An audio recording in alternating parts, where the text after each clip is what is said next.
Halo teman-teman, kenalkan nama saya Elfrida Skambing. Saya adalah mahasiswa dari Universitas Bengkulu, program studi Ilmu Kelautan Fakultas Pertanian. Pada kesempatan kali ini saya ingin menjelaskan tentang pengelolaan wilayah pesisir terpadu. Sebelumnya akan saya jelaskan dulu apa itu wilayah pesisir. Jadi wilayah pesisir adalah wilayah peralihan antara daratan dengan lautan. Artinya wilayah daratan yang masih dipengaruhi oleh faktor-faktor lautan dan wilayah lautan yang masih dipengaruhi oleh faktor-faktor dari daratan. Indonesia merupakan salah satu negara kepulauan terbesar di dunia, dan Indonesia memiliki garis pantai yang sangat panjang, sehingga dibutuhkan suatu pengelolaan yang baik dan lebih maksimal untuk terciptanya suatu wilayah pesisir yang terpadu atau padu. Namun pada kenyataannya ada banyak sekali permasalahan wilayah pesisir di Indonesia, seperti misalnya abrasi, sampah laut, kemudian kemiskinan dan lain sebagainya. Di sini saya ingin lebih mengangkat topik tentang sampah laut atau marine debris. Jadi teman-teman, sampah laut ini atau marine debris ini adalah sampah buatan manusia yang terlepas ke lautan atau samudra, baik secara disengaja maupun tidak disengaja. Sampah-sampah ini biasanya terhempas ke daratan dan menjadi sampah pantai. Kemudian dari pantai dia akan terbawa oleh arus pasang ke lautan. Begitulah siklus kenapa sampah-sampah ini bisa berakhir di lautan. Meningkatnya penggunaan sampah di kehidupan manusia menjadi sebuah permasalahan. Mengapa? Karena banyak sekali bahan dari sampah plastik ini yang dia tidak dapat terurai secara alami. Di sini saya mengambil studi kasus wilayah pesisir di Provinsi Bengkulu. Jadi Provinsi Bengkulu ini adalah salah satu provinsi di Indonesia yang terletak di bagian barat daya Sumatera. Tepatnya saya mengambil titik di Pantai Zakat. Jadi Pantai Zakat ini terletak di Kota Bengkulu, Provinsi Bengkulu. Sebenarnya jika kita tinjau teman-teman, Pantai Zakat ini berpotensi untuk dijadikan sebagai wisata pantai, dan memang jika kita lihat secara langsung, Pantai Zakat ini masih banyak dikunjungi oleh masyarakat lokal maupun dari masyarakat luar. Namun permasalahan yang paling jelas terlihat di Pantai Zakat ini adalah pengelolaan sampahnya yang masih sangat buruk. Untuk melihat keadaan Pantai Zakat secara langsung, kita simak video berikut yuk.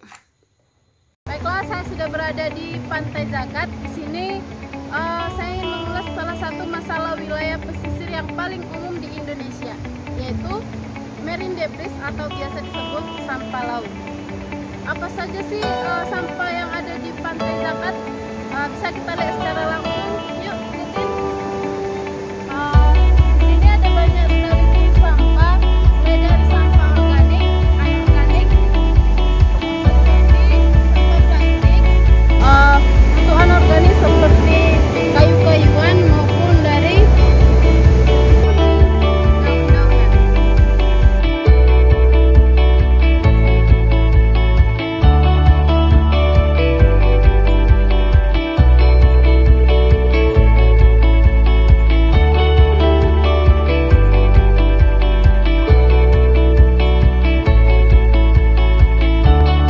Indonesia merupakan penyumbang sampah laut terbesar kedua di dunia setelah Tiongkok. Lalu bagaimana solusi untuk menangani permasalahan ini?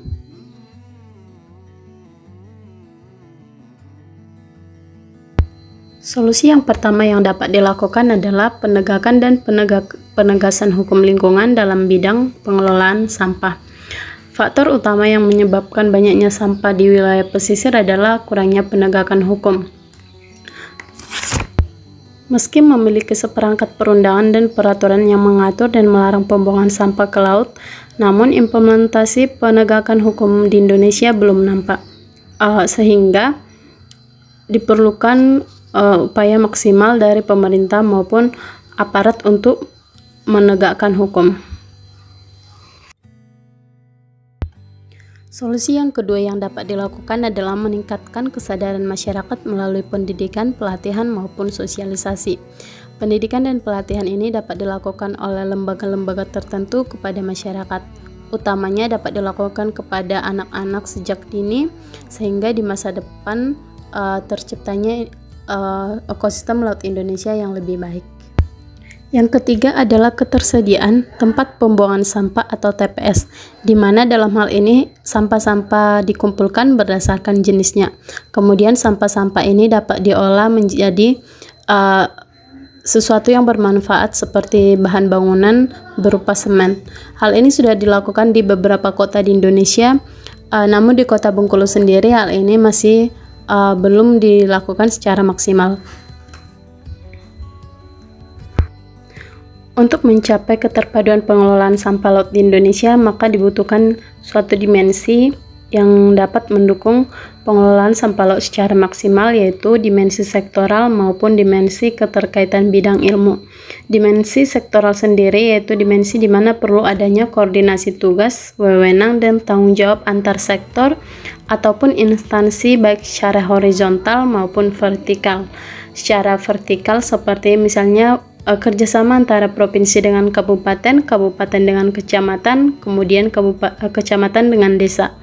Untuk horizontal sendiri misalnya adalah kerjasama antara Dinas Kelautan dengan BKSDA. Kemudian yang kedua adalah keterkaitan bidang ilmu, yaitu pengelolaan dilaksanakan atas dasar pendekatan interdisiplin ilmu seperti ekonomi, ekologi, teknik, sosiologi, dan lainnya yang relevan. Baiklah teman-teman, sekian yang bisa saya sampaikan. Terima kasih sudah menonton. Sampai jumpa.